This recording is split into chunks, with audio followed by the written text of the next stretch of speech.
Don't you know why I wanted to be an AKA, an Alpha Kappa Alpha, I wanted to be an AKA, and here's the reason why. I am finally doing a video about this subject. Hello everyone, this is Simone56, finally setting it straight concerning my former membership in Alpha Kappa Alpha Sorority.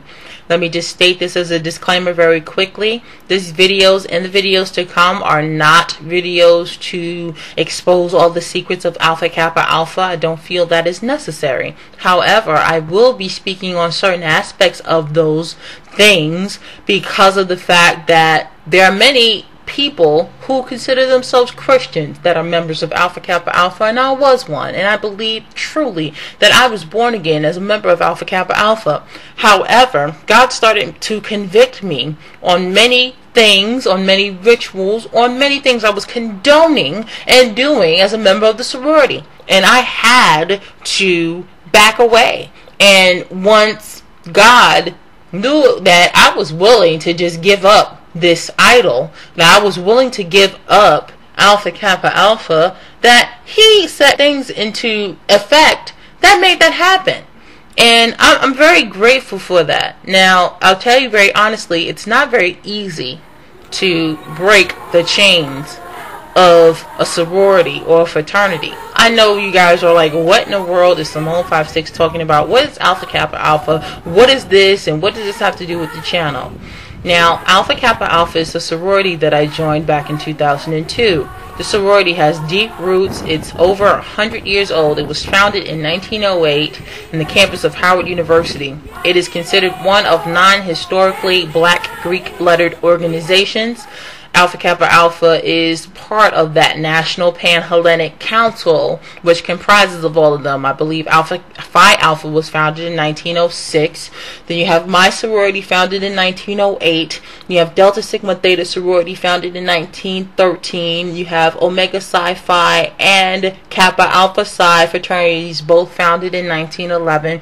You have Phi Beta Sigma fraternity, founded in 1914. Zeta Phi Beta sorority, founded in 1920, Sigma Gamma Rho sorority, founded in 1922, and recently Iota Phi Theta fraternity, founded in 1963.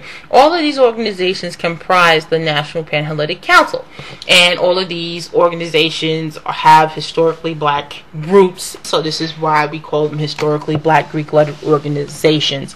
Now, because of this, they boast of many famous members like Martin Luther King and Thurgood Marshall, Jada Pinkett, whom else? Felicia Rashad and Alicia Keys and Maya Angelou, and so many other wonderful women in black history were members of these organizations, and a lot of great men as well. That doesn't mean anything. These organizations, however, need to be exposed for what they are. And like I said, I'm going to offend a lot of people who I love and dearly care about, but I have to speak the truth on this matter. Alpha Kappa Alpha can be and is an idol to thousands of women worldwide. It is an organization that solely depends on the financial contributions of its members and the works of its members to thrive and to function. It is an organization that goes beyond the 4 years of college. It's not just a 4-year college organization. When they say you become an AKA, you become a member for life, because even now that I am a expelled member of Alpha Kappa Alpha, that you can't erase the things that I know about the sorority, and many people do consider me as a member of the organization still, even though I've been expelled. But the fact of the matter remains that this organization is based on in doing works and services before men, to say, okay, we're a great community service organization. That's what you see on the outside, but on the inside, it's a lot more than that.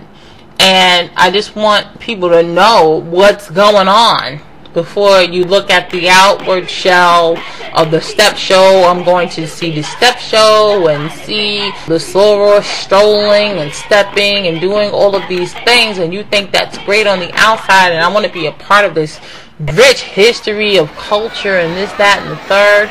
And this is how we get caught up. And this is exactly how I got caught up into joining this organization. This organization can make you do things that you ought not be doing under the guise of sisterhood, under the guise of being a good soror. And I did many things as a Christian that I am ashamed of doing.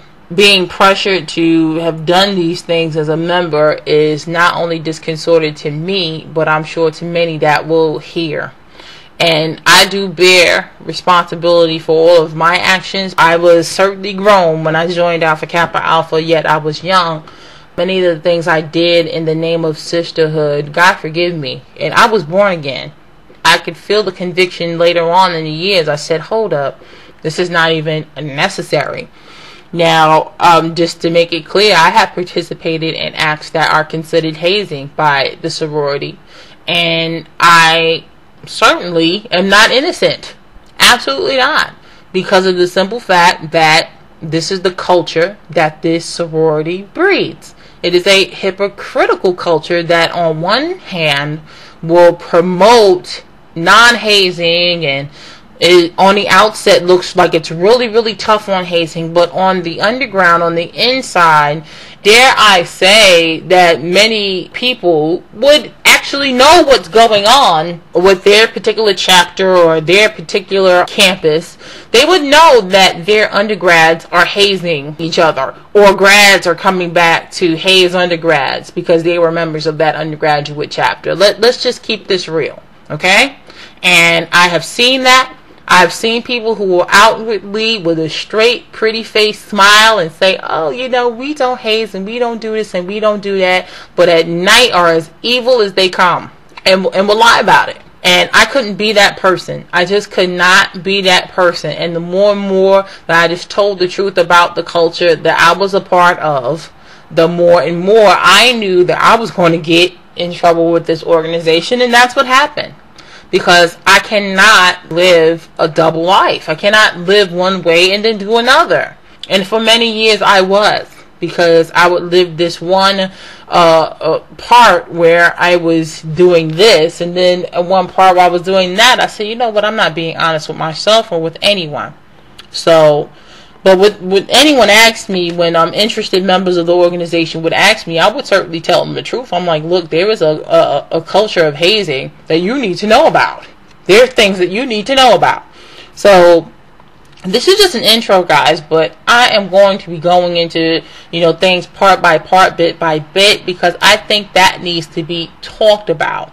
And I'm also going to be revealing some surprises. There are some things that I've done that might be a mystery to some, but not to all. And I'm going to certainly reveal them during this time. So this is just a brief introduction. I want to keep it under 10 minutes.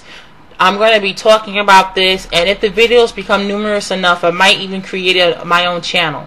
I hope not to make it so big, but there's a lot to talk about. And to make a long story short, if you are a Christian and a member of a Black Greekletter organization, I ask you to really ask God whether this is His will. And for many years, I was part of the organization. And yes, I think God wanted me to learn a couple of lessons. And I'm not saying that right now this isn't your place to be here. But is this going to always be a place? Is this going to always be where you are, child of God? So that's some questions I would throw out. So just please get ready. And I know the comments are coming, and I know the phone calls are coming, but I'm sorry, my mind's made up. It's going down. Okay? I love you guys, and I hope to talk to you more about this subject very soon. Bye-bye.